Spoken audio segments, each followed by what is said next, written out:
I'm Thomas, your host, coming to you from Portland, Oregon. We're going to listen to these great texts and read them slowly. Tonight we got a great one for you. If you feel so inclined, like, share, and subscribe. Settle in, let's begin. From the keeper of a lonely lighthouse comes one of H.P. Lovecraft's strangest and most beautiful dreams. Basil Elton, who tends the light at the North Point, walks out upon a bridge of moonlight to board a mysterious white ship, captained by a bearded man, and sails away across uncharted seas towards the land of the gods.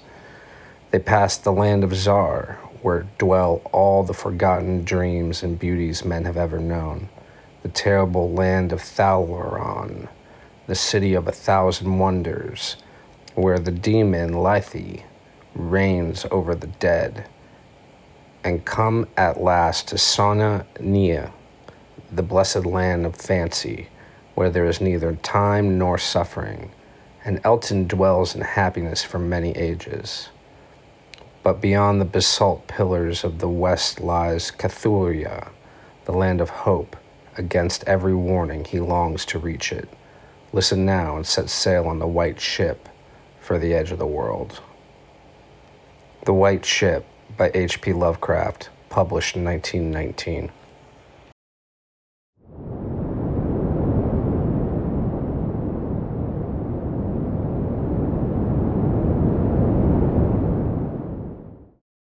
I am Basil Elton, keeper of the North Point light that my father and grandfather kept before me.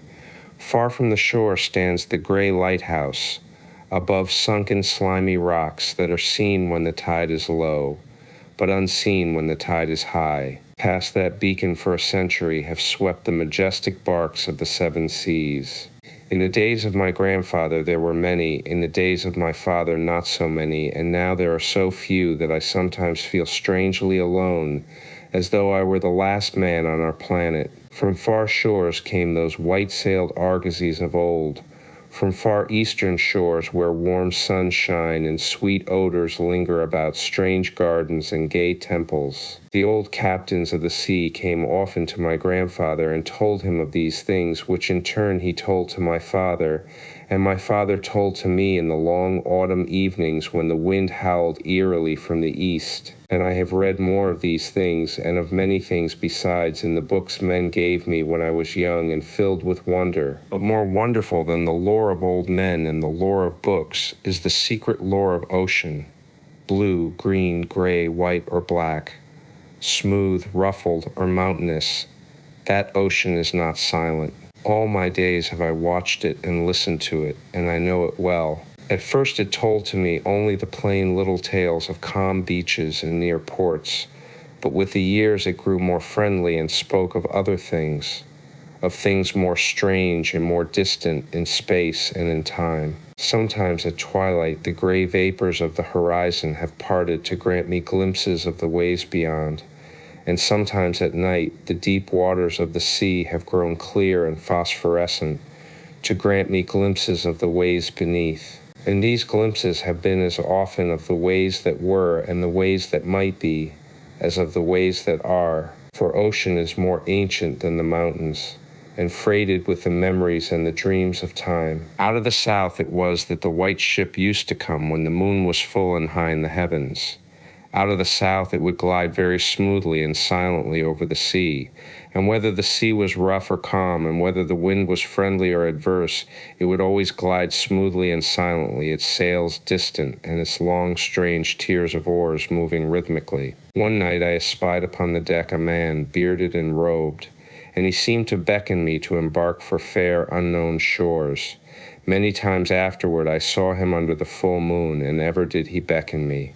Very brightly did the moon shine on the night I answered the call, and I walked out over the waters to the white ship on a bridge of moonbeams. The man who had beckoned now spoke a welcome to me in a soft language I seemed to know well, and the hours were filled with soft songs of the oarsmen as we glided away into a mysterious south, golden with the glow of that full, mellow moon. And when the day dawned, rosy and effulgent, I beheld the green shore of far lands, bright and beautiful, and to me unknown.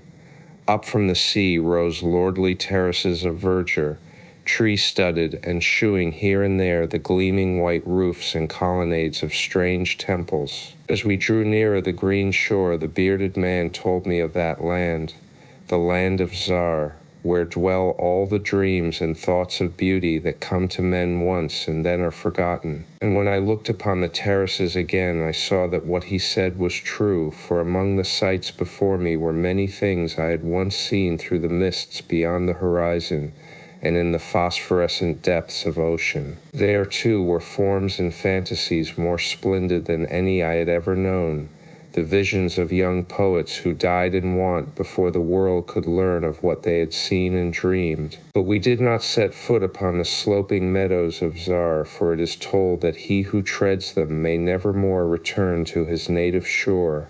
As the white ship sailed silently away from the temple terraces of Zar, we beheld on the distant horizon ahead the spires of a mighty city, and the bearded man said to me, "This is Thalarion, the city of 1,000 wonders, wherein reside all those mysteries that man has striven in vain to fathom."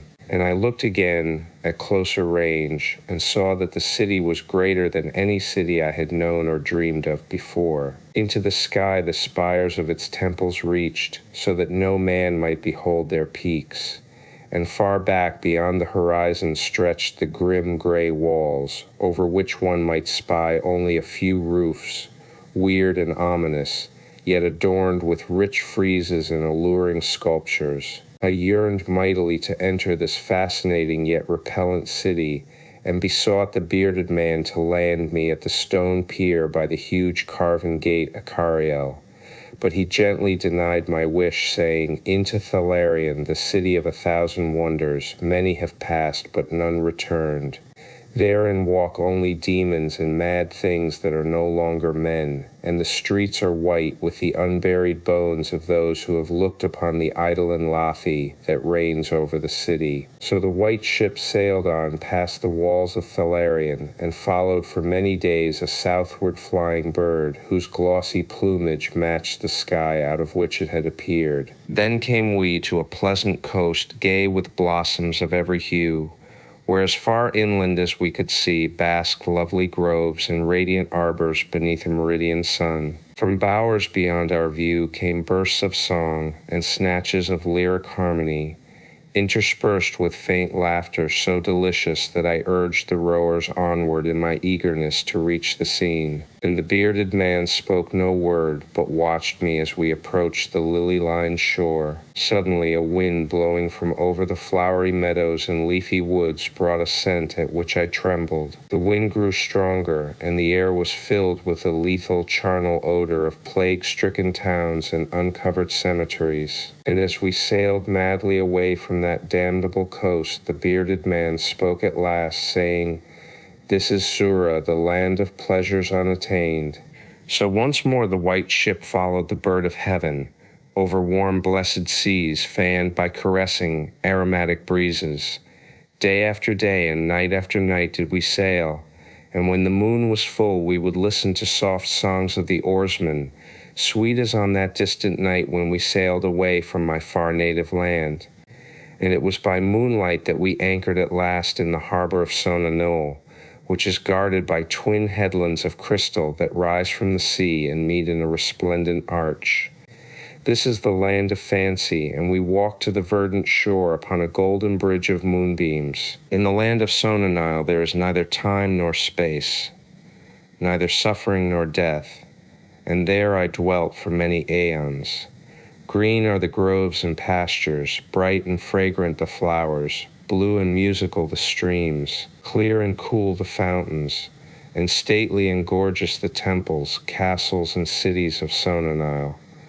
Of that land there is no bound, for beyond each vista of beauty rises another more beautiful. Over the countryside and amidst the splendor of cities can move at will the happy folk, of whom all are gifted with unmarred grace and unalloyed happiness. For the aeons that I dwelt there, I wandered blissfully through gardens where quaint pagodas peep from pleasing clumps of bushes, and where the white walks are bordered with delicate blossoms. I climbed gentle hills from whose summits I could see entrancing panoramas of loveliness, with steepled towns nestling in verdant valleys, and with the golden domes of gigantic cities glittering on the infinitely distant horizon. And I viewed by moonlight the sparkling sea, the crystal headlands, and the placid harbor wherein lay anchored the white ship. It was against the full moon one night in the immemorial year of Tharp that I saw outlined the beckoning form of the celestial bird, and felt the first stirrings of unrest. Then I spoke with the bearded man, and told him of my new yearnings to depart for remote Cathuria, which no man hath seen, but which all believe to lie beyond the basalt pillars of the west. It is the land of hope, and in it shine the perfect ideals of all that we know elsewhere, or at least so men relate. But the bearded man said to me, "Beware of those perilous seas wherein men say Cathuria lies. In Sona-Nyl there is no pain nor death, but who can tell what lies beyond the basalt pillars of the west?" Nathless at the next full moon I boarded the white ship, and with the reluctant bearded man left the happy harbor for untraveled seas. And the bird of heaven flew before, and led us toward the basalt pillars of the west. But this time the oarsmen sang no soft songs under the full moon. In my mind I would often picture the unknown land of Cathuria with its splendid groves and palaces, and would wonder what new delights there awaited me. Cathuria, I would say to myself, is the abode of gods and the land of unnumbered cities of gold. Its forests are of aloe and sandalwood, even as the fragrant groves of Camoran, and among the trees flutter gay birds sweet with song. On the green and flowery mountains of Cathuria stand temples of pink marble, rich with carven and painted glories, and having in their courtyards cool fountains of silver, where purl with ravishing music the scented waters that come from the grotto-born river Narg. And the cities of Cathuria are cinctured with golden walls, and their pavements also are of gold. In the gardens of these cities are strange orchids, and perfumed lakes whose beds are of coral and amber. At night the streets and the gardens are lit with gay lanthorns fashioned from the three-colored shell of the tortoise, and here resound the soft notes of the singer and the lutenist. And the houses of the cities of Cathuria are all palaces, each built over a fragrant canal bearing the waters of the sacred Narg. Of marble and porphyry are the houses, and roofed with glittering gold that reflects the rays of the sun and enhances the splendor of the cities, as blissful gods view them from the distant peaks. Fairest of all is the palace of the great monarch Dorieb, whom some say to be a demigod and others a god. High is the palace of Dorieb, and many are the turrets of marble upon its walls. In its wide halls may multitudes assemble, and here hang the trophies of the ages. And the roof is of pure gold, set upon tall pillars of ruby and azure, and having such carven figures of gods and heroes, that he who looks up to those heights seems to gaze upon the living Olympus. And the floor of the palace is of glass, under which flow the cunningly lighted waters of the Narg, gay with gaudy fish not known beyond the bounds of lovely Cathuria. Thus would I speak to myself of Cathuria, but ever would the bearded man warn me to turn back to the happy shores of Sona-Nyl. For Sona-Nyl is known of men, while none hath ever beheld Cathuria. And on the 31st day that we followed the bird, we beheld the basalt pillars of the west. Shrouded in mist they were, so that no man might peer beyond them or see their summits, which indeed some say reach even to the heavens. And the bearded man again implored me to turn back, but I heeded him not. For from the mists beyond the basalt pillars I fancied there came the notes of singer and lutenist, sweeter than the sweetest songs of Sona-Nyl, and sounding mine own praises, the praises of me who had voyaged far under the full moon and dwelt in the land of fancy. So to the sound of melody the white ship sailed into the mist betwixt the basalt pillars of the west. And when the music ceased and the mist lifted, we beheld not the land of Cathuria, but a swift-rushing, resistless sea, over which our helpless bark was borne toward some unknown goal. Soon to our ears came the distant thunder of falling waters, and to our eyes appeared on the far horizon ahead the titanic spray of a monstrous cataract, wherein the oceans of the world dropped down to abysmal nothingness. Then did the bearded man say to me, with tears on his cheek, "We have rejected the beautiful land of Sona-Nyl, which we may never behold again. The gods are greater than men, and they have conquered." And I closed my eyes before the crash that I knew would come, shutting out the sight of the celestial bird which flapped its mocking blue wings over the brink of the torrent. Out of that crash came darkness, and I heard the shrieking of men and of things which were not men. From the east tempestuous winds arose, and chilled me as I crouched on the slab of damp stone which had risen beneath my feet. Then, as I heard another crash, I opened my eyes and beheld myself upon the platform of that lighthouse whence I had sailed so many aeons ago. In the darkness below there loomed the vast blurred outlines of a vessel breaking up on the cruel rocks, and as I glanced out over the waste I saw that the light had failed for the first time since my grandfather had assumed its care. And in the later watches of the night, when I went within the tower, I saw on the wall a calendar which still remained as when I had left it at the hour I sailed away. With the dawn I descended the tower and looked for wreckage upon the rocks, but what I found was only this: a strange dead bird whose hue was as of the azure sky, and a single shattered spar, of a whiteness greater than that of the wave tips or of the mountain snow. And thereafter the ocean told me its secrets no more, and though many times since has the moon shone full and high in the heavens, the white ship from the south came never again.